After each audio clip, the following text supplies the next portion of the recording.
that year, and that turned on all of our systems and abilities to try to outdo them, and that happened in the next decade. But JPL was right in the middle of it.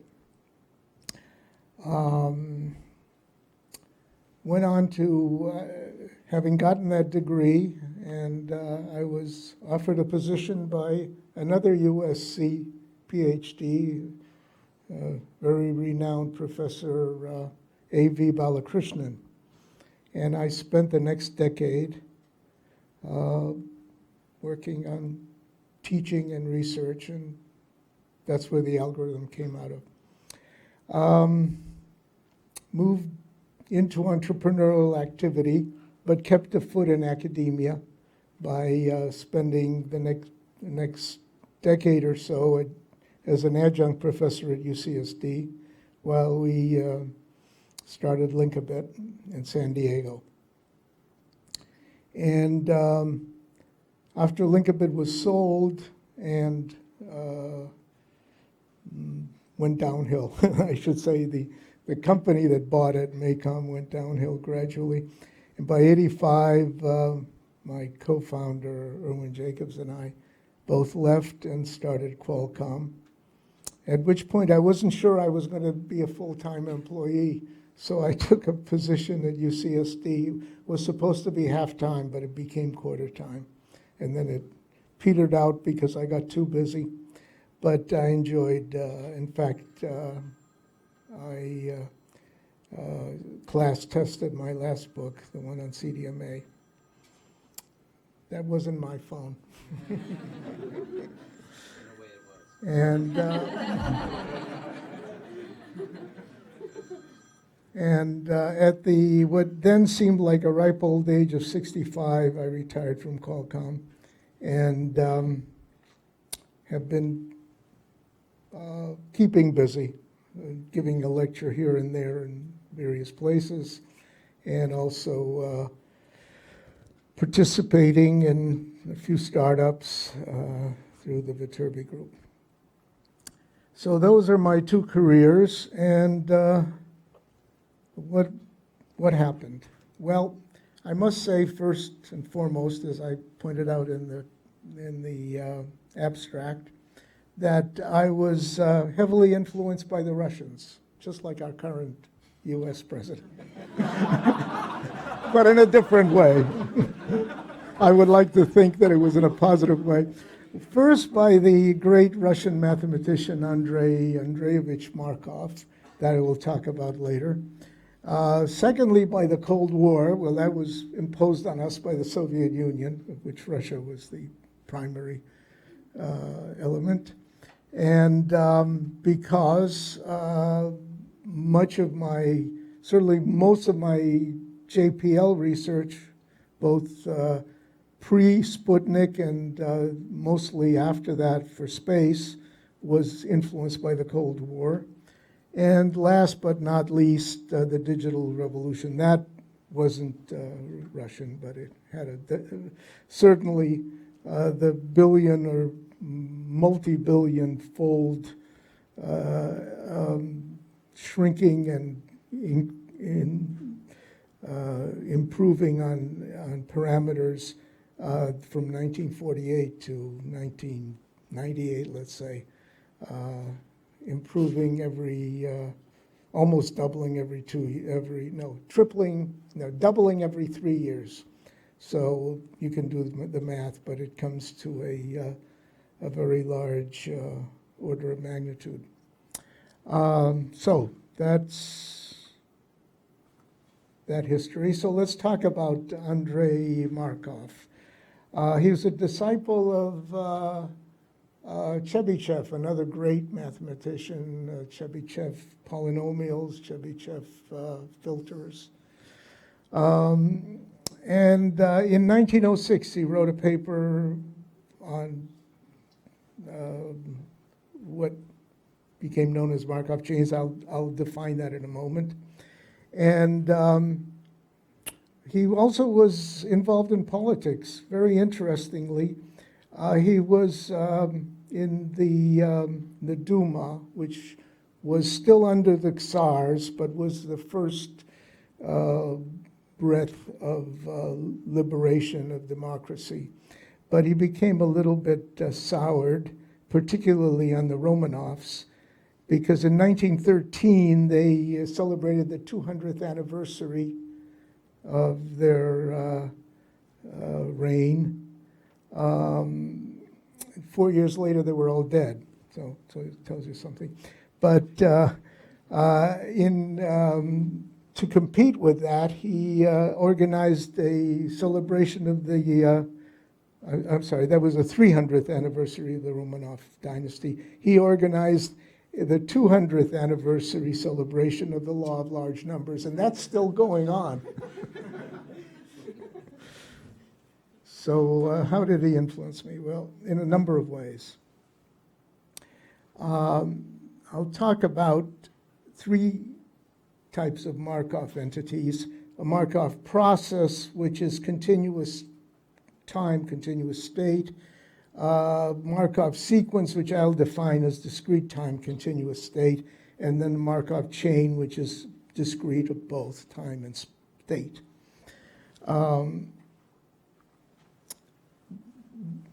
The definition is very simple. Whatever happens now depends on the last measurement you made and not previous. So in a continuous time, of course, it all depends where you made the measurement. In a discrete time, it's the last, the previous element in the sequence. So let me start by talking about processes, because that's what I worked on at JPL. JPL was very early on in digital communications, but even before then, had pioneered a circuit known as the phase lock loop. I just want to comment here who the originators of the, or I would say the first people to proselytize the idea of the Markov process. They're mostly European. Two of them are Russians, Kolmogorov and Andronov and Pontryagin and Witt. And some are, the rest I think are German. Or one Darling is British. And from 1930 to 1953 wrote a very interesting set of papers on the subject, which I happened to run across sometime in the late 50s, early 60s, and that's where I got the idea to apply it to the phase lock loop. What's a phase lock loop? Well, it's a device that is needed in practically every communication, every modem. And it is, in digital modems in particular, it is synchronizing. It's used to synchronize the received signal to the local oscillator. So here's a received signal coming in. Do we have a pointer? Oh, yes.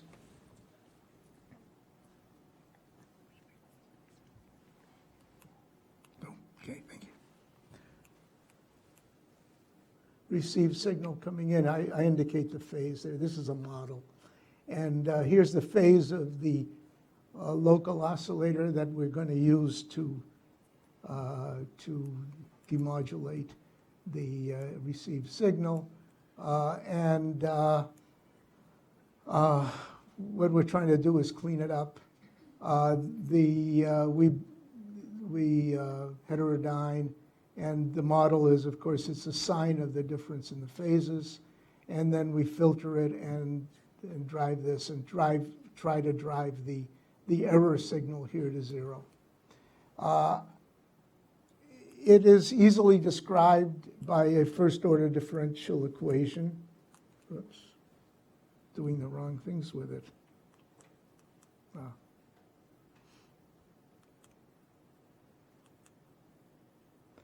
And not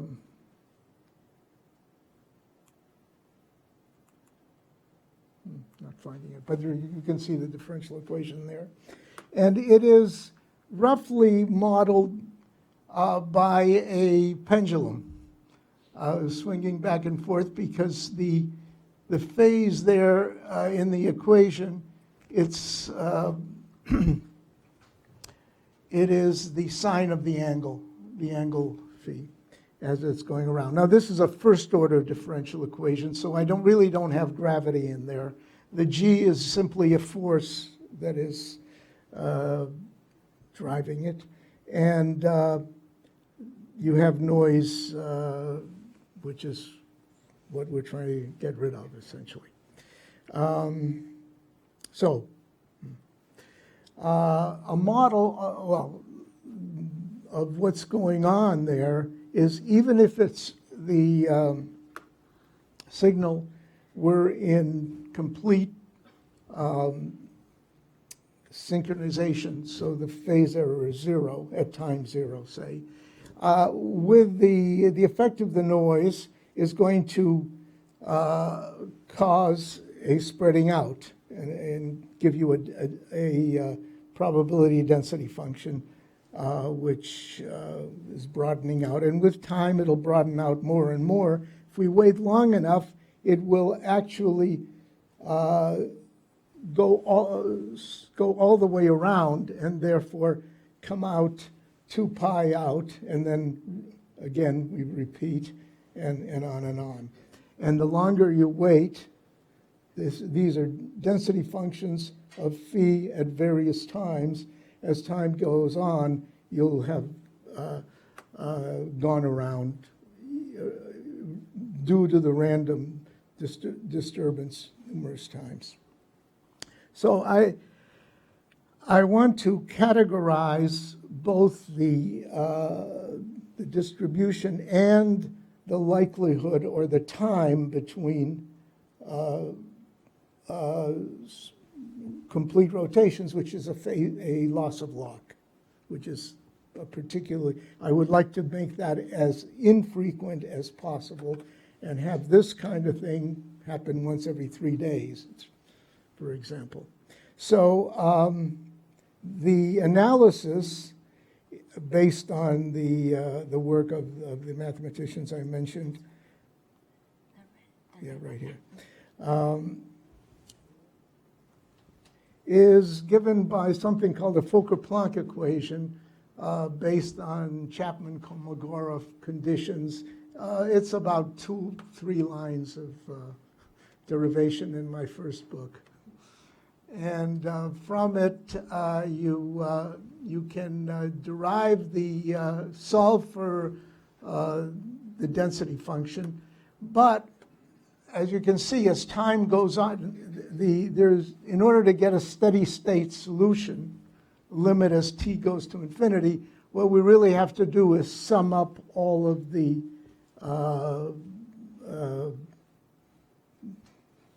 all of those, let me show them, all of these little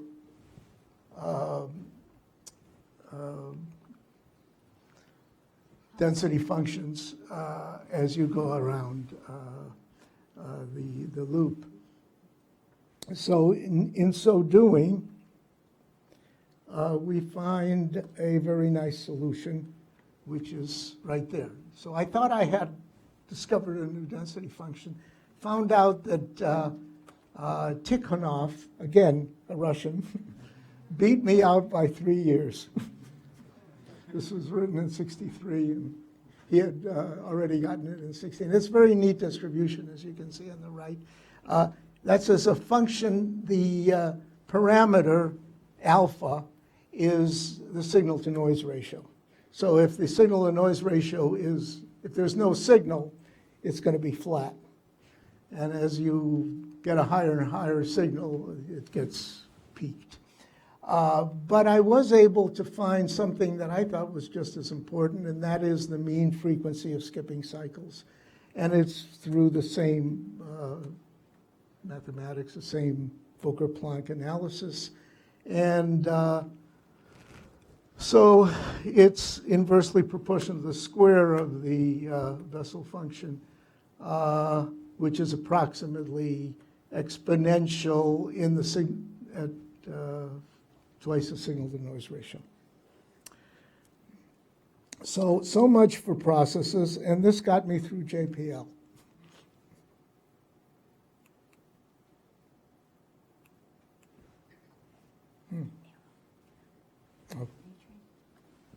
Okay.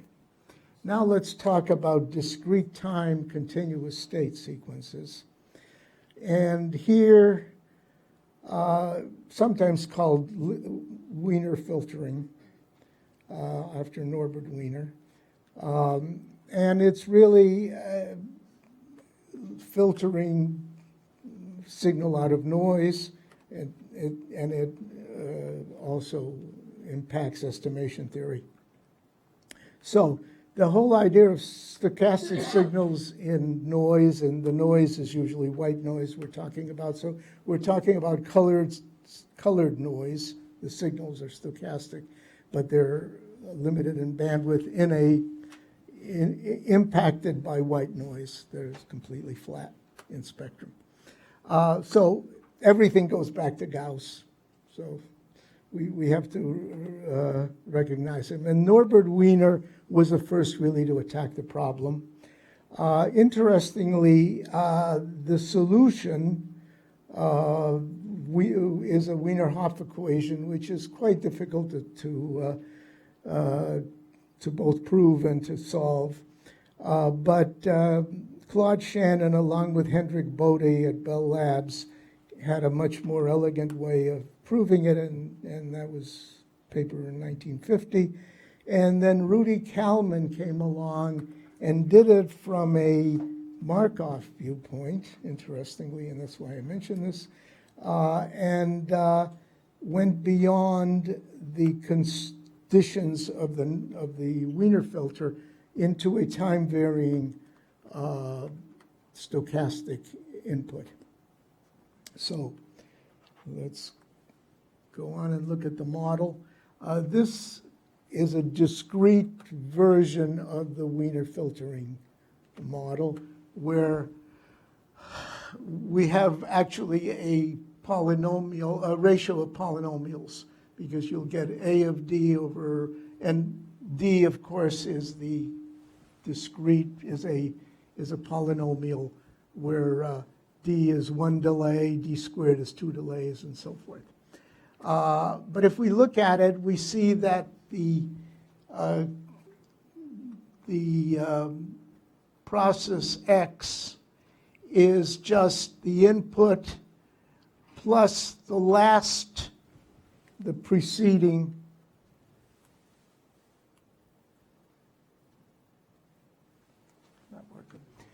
the preceding term. So that makes it Markov. Another way of looking at it is if we actually write out the terms that are coming in, and these are all real numbers because it's continuous state. And the state, of course, will be the vector x, which is xk through whatever the length of the sequence is of the shift register. And this is another way of showing it, and the third way of showing it, which is probably the one that is most indicative, is looking at it as a vector. So these are the vector is a sequence of x's, and taking that, the inner product of that, and subtracting it from the input sequence. And this will generate a very general discrete, it's a general discrete filter. And again, we see the Markov character looking at it as states. Xk is a function of x, is a multiple of xk minus 1 plus the input. Now, the most general model was one introduced by Rudy Kalman in 1960. And here, the parameter, I should say, yeah, the parameters of the filter are time varying. And therefore, we have a time varying version of the original Wiener filter. And it's particularly useful in tracking vehicles, tracking satellites, tracking missiles, because the parameter of what's going on will change as the device is moving. So the process here is to find the least mean square error, estimate the state xk after it's been corrupted by noise. Again, the white noise. It's a stochastic signal, so it's a signal which starts out being IID and then is processed to become a time-varying stochastic narrowband signal. The solution, the very elegant solution of Kalman, is to take the original model, the generation model. If you look at the inner loop, it's just a generation model, and compare what comes out with what came in, which Tom Kylath, in a paper in the 80s, I believe, dubbed the innovation. And that innovation is actually the error. In a sense, the inner loop does an estimate, it does a prediction, and the prediction is compared with the incoming. And from that, we drive the inner, and the trick is that all of the actual effort is in the gain, in setting the gain right, and the gain iterates according to a rather elaborate equation, which is a function of the A and B polynomials and the previous mean square error. But the beauty of it is, and I'm going to move this flower so I can show you the beauty.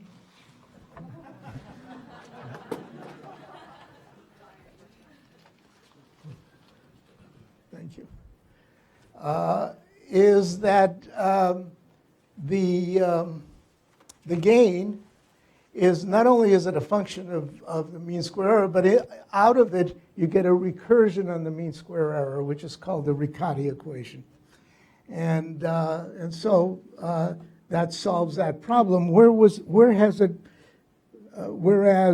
Wiener's original purpose was just to pull signals out of noise, where it really became valuable is in estimating the parameters in navigation and trajectory determination. It applies particularly to time-varying systems. And as I said, the beauty of it is that you can track the mean square error along with the parameter that you need to implement. So much for that. Now, I included that, although I had nothing to do with it. I taught it a couple of times, but I never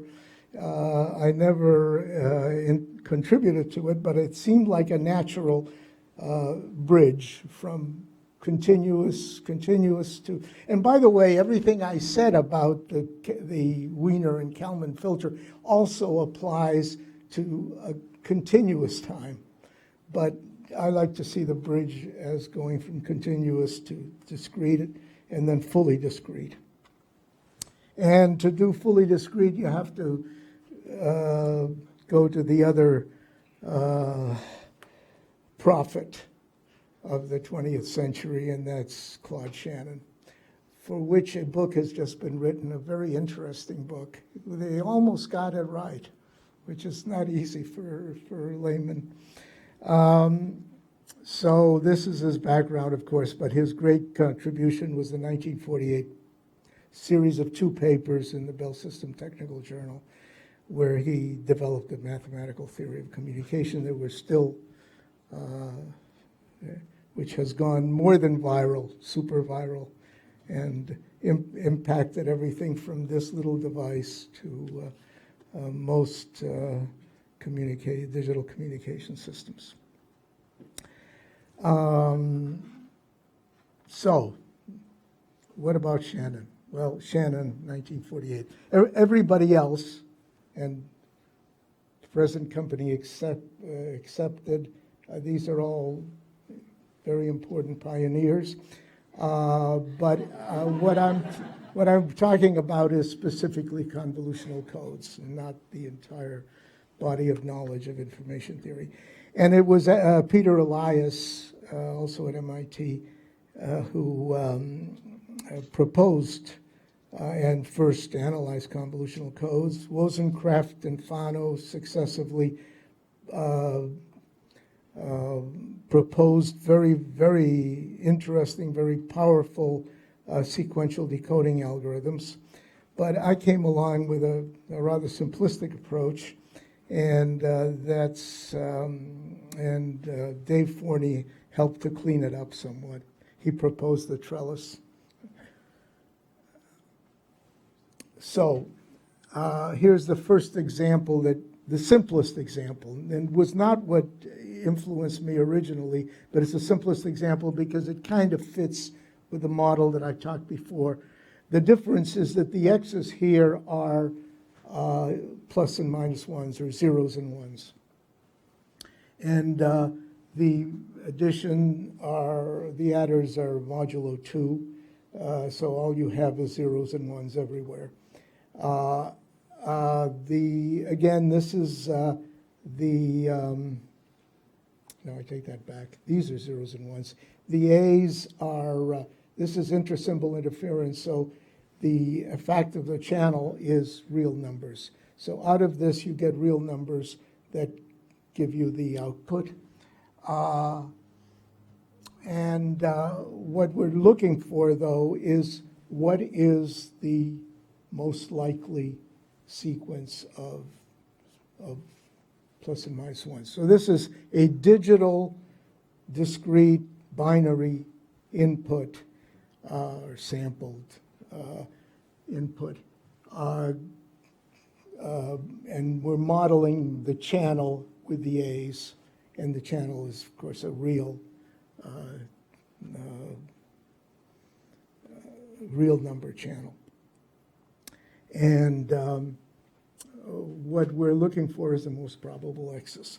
Well, one way, and again, you can see the Markov characteristic, because if you look at this as a vector, then you have that the current vector is just the previous vector, which just before we shifted the over by 1.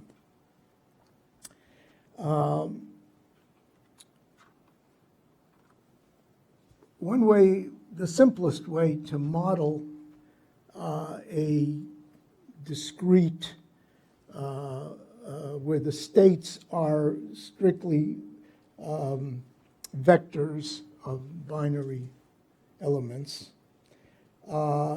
is by a Markov graph, where this is the current state, the next state, and so forth, and we're going around this path according to this being a four-state model.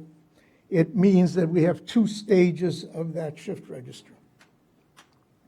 So from it, almost intuitively, if you want to, you have to define, first of all, branch metric and state metric. The branch metric is the quality of the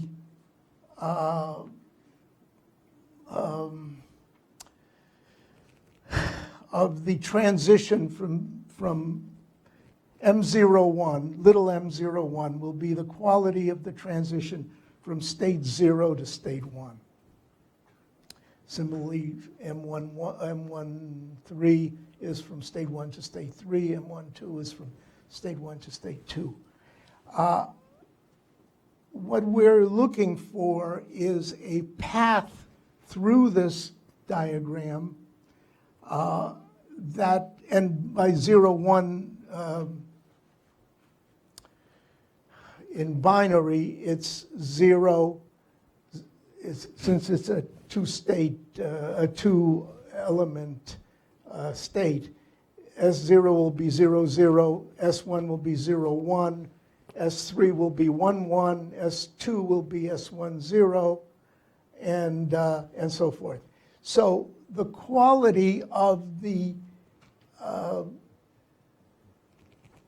that we assign to that transition and so forth each time. Now, the quality is really based on the likelihood that that particular transition happened. What we're looking for is a quality for the entire path. Now, if with that circuit that I previously mentioned right here, and consider just two stages, then we could have any length of the input sequence going through, and in so doing, it'll go round and round that particular diagram. Now, since what we're looking for is the most likely path, we give each state at each time, each switching time, a metric, which is simply the sum of the metrics reaching it.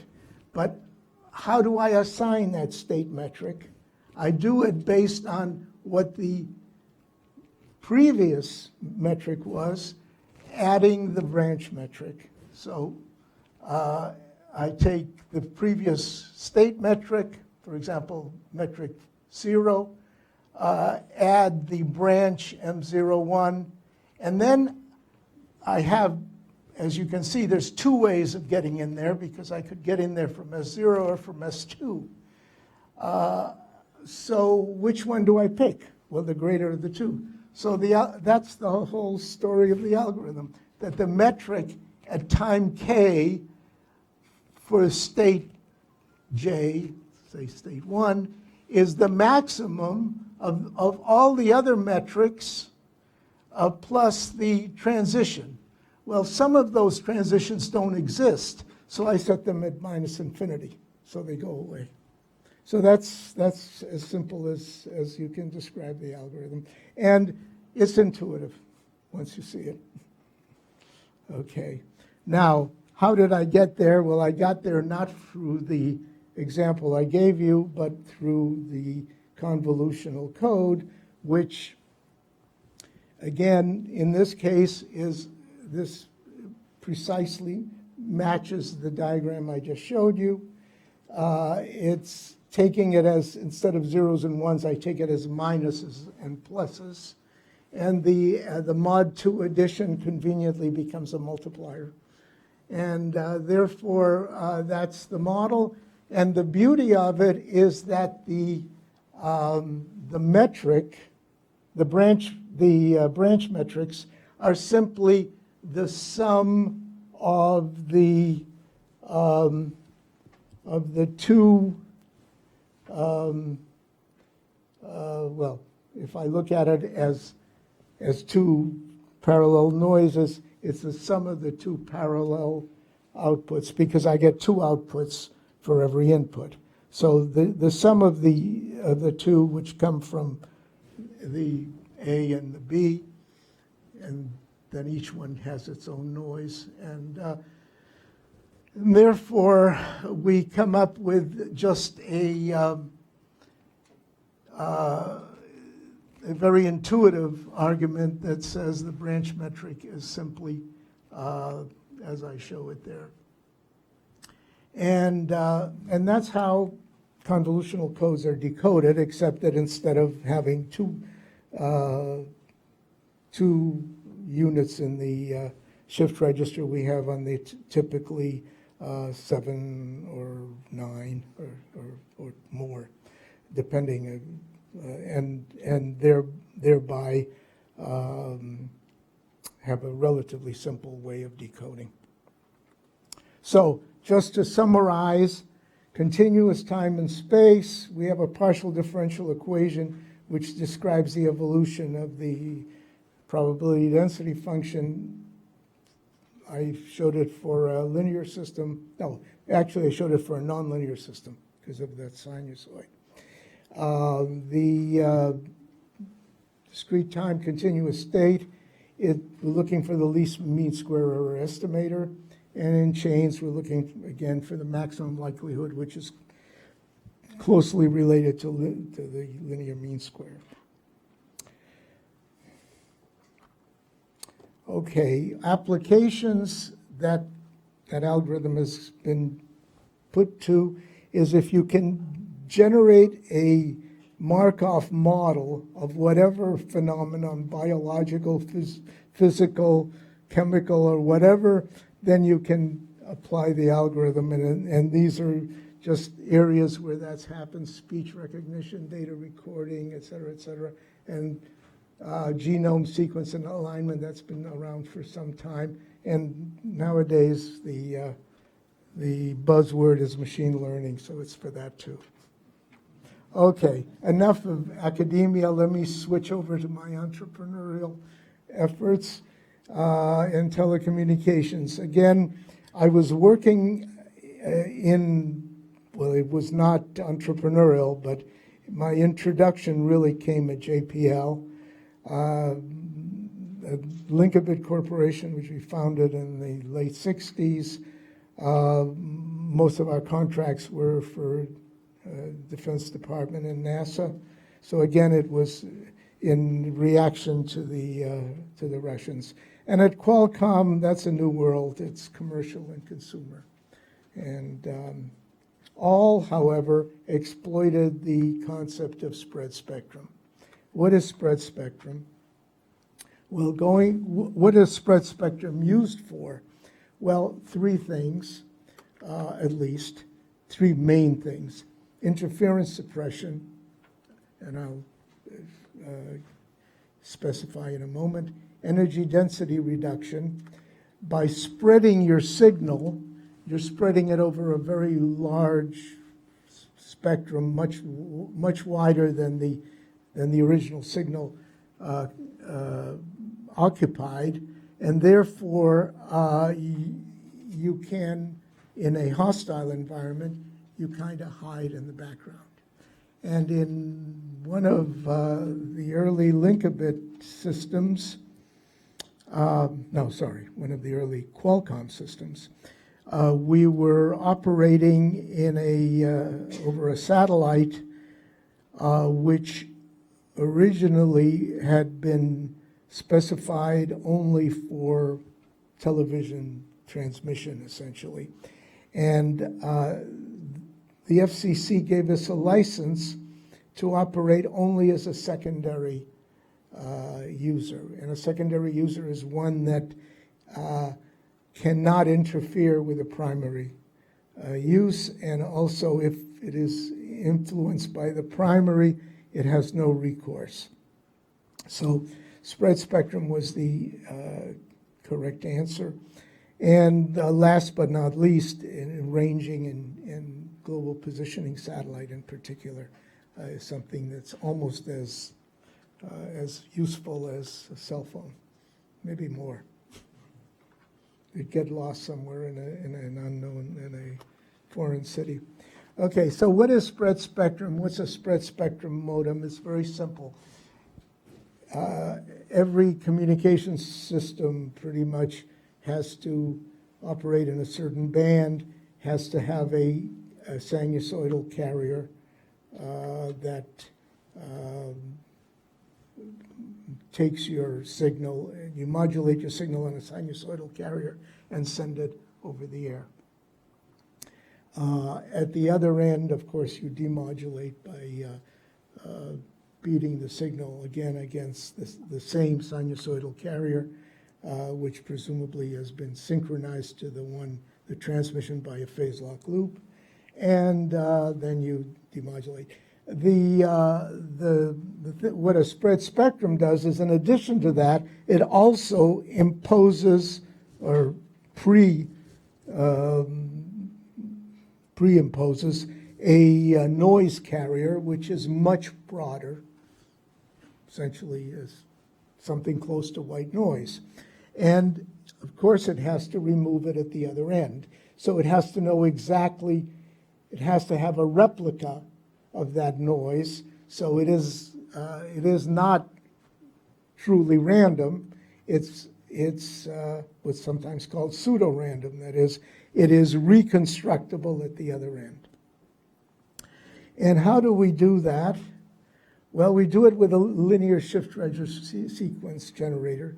This is something that I'll first describe, and then I'll show you how it fits into the spread spectrum model. If I take a shift register and fill it with anything but all zeros, it's got to have a 1 somewhere or several ones, and and the C's are either zeros and ones. A 0 means no connection, and a 1 means a connection. And the pluses are all modulo 2 additions. So if I pick the C's right, which means get the right sequence of zeros and ones, which are permanent, they don't change. Everything else goes around and changes, of course. Then I can actually go through every combination in the register. So 2 to the n, all but 1, which is the one that I can't have, the all zeros. Because if I had all zeros, I could be generating all zeros. So 2 to the n minus 1, where n is the number of, well, in this case, it's r, 2 to the r minus 1. And what are the properties of this? Well, the properties, we can thank a young graduate student named Solomon Golub. The book was written in 1967, but the work was done in 1953 or 54. Well, he was an intern, a student intern at the Martin Company in Baltimore, his hometown. So if we pick the tap values, the C's, as connection or no connection correctly, we'll generate a maximum length shift register sequence, one that goes through all possible combinations except 0.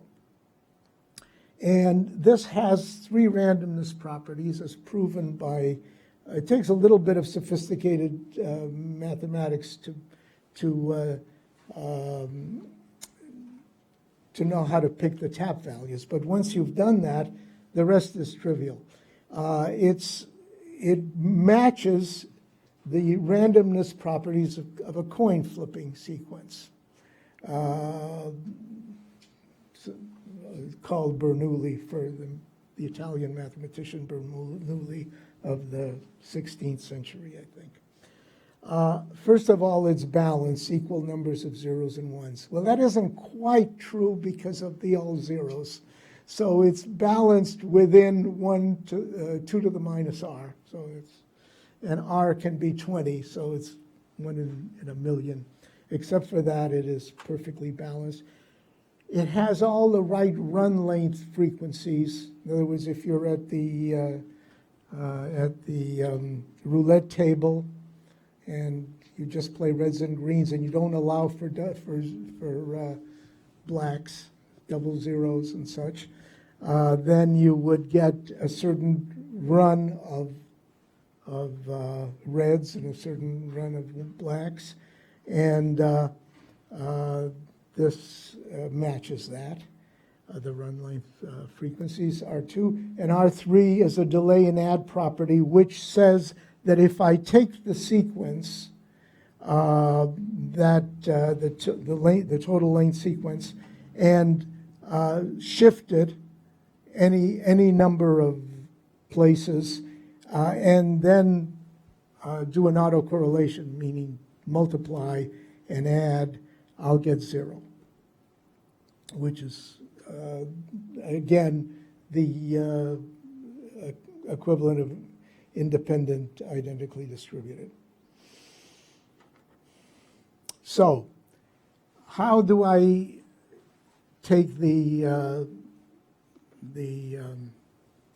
shift register, maximum length shift register sequence and use it to implement spread spectrum? Well, I have a binary input that's plus and minus ones coming in. I will multiply it by a random sequence which is many times which switches at many times the rate of the input. So for example, if I get 1 kilobit per second input, I'll have a 1 megabit per second random sequence. As a result, I wind up with a 1 megabit per second set of impulses. I can take the zeros and ones and turn them into plus and minus impulses and go through a wave shaping filter, and I can get any spectrum I want. If I do it with a digital filter, I can get practically a boxcar. Then I modulate it on a carrier. Again, strip off the carrier, have a waveform match filter, so I match to the wave shaping filter. I sample at the chip rate, which is the high rate, the 1 mega sample, and then multiply it by the same binary sequence, which I've synchronized ahead of time. And then I add over, if it was a kilobit and a megabit, I'll add 1,000 samples and wind up with a real number, which goes into my decision. Now, I can make a hard decision, or I can also save it and make a soft decision corresponding, for example, to a convolutional code. And what all does this accomplish? Well, it's very simple. If you're operating in a hostile environment, we sometimes call it a jammed environment, then suppose the communicator is received with S watts and the jammer has N watts, and let's say the jammer is much more powerful than the signal, then what we'll find is because of the spreading, there is a margin which is roughly proportional to the spreading. Why is that? I look at the ratio of noise to signal, and I recognize that it's spread, therefore it's essentially flat, with a density n0 and a total bandwidth of W, which is the spread bandwidth. The signal, on the other hand, if I just do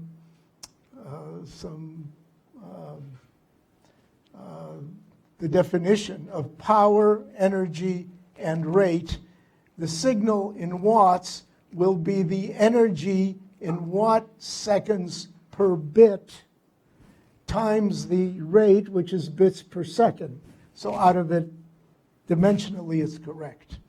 So turning that around, it's the ratio of the spreading factor, the bandwidth divided by the rate, in that example, 1,000 to 1 be 30 dB, divided by the bit energy to noise density, which is the figure of merit of the digital modem. And that can be anywhere from, without coding, it would be 10. With coding, it'll be something on the order of perhaps 3.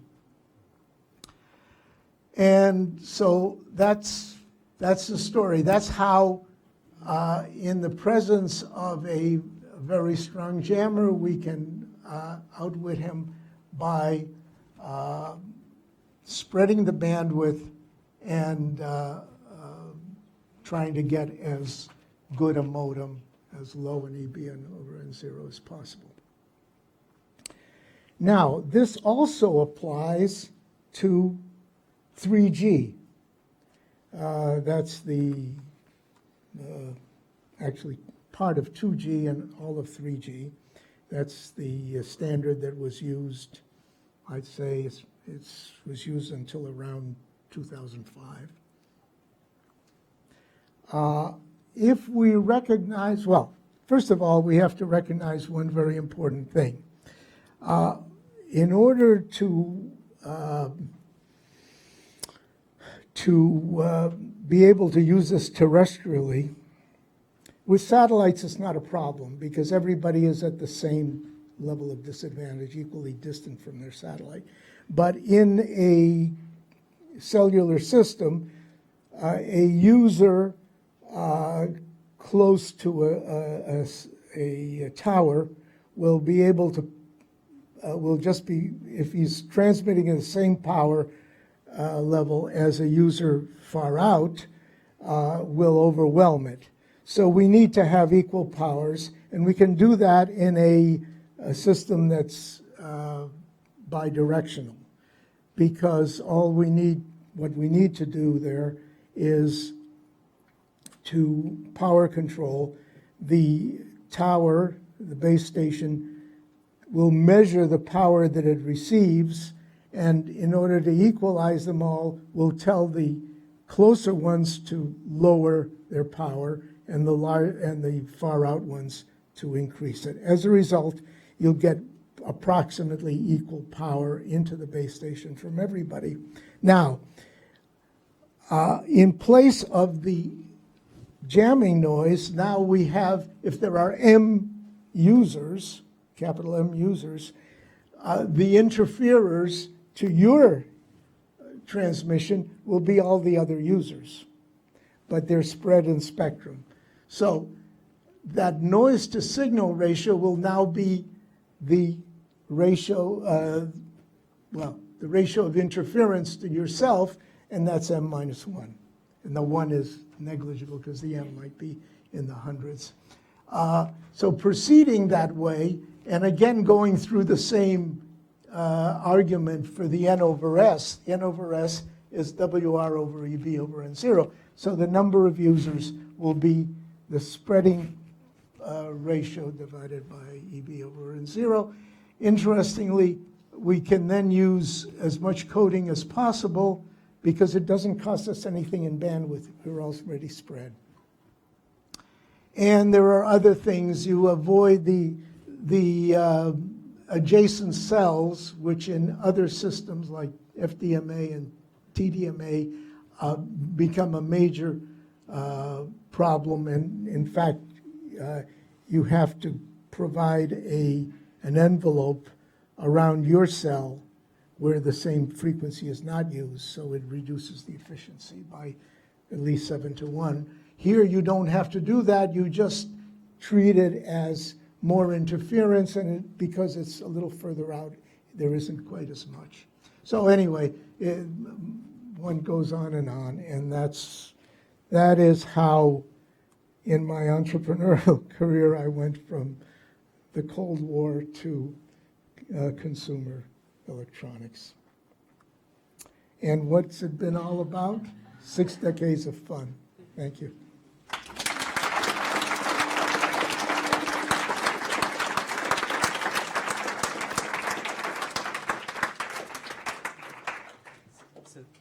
Thank you so much, Andy.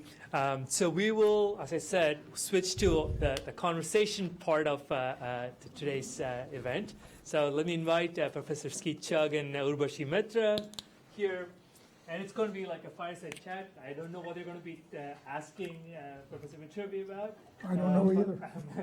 So we will find out. But after that,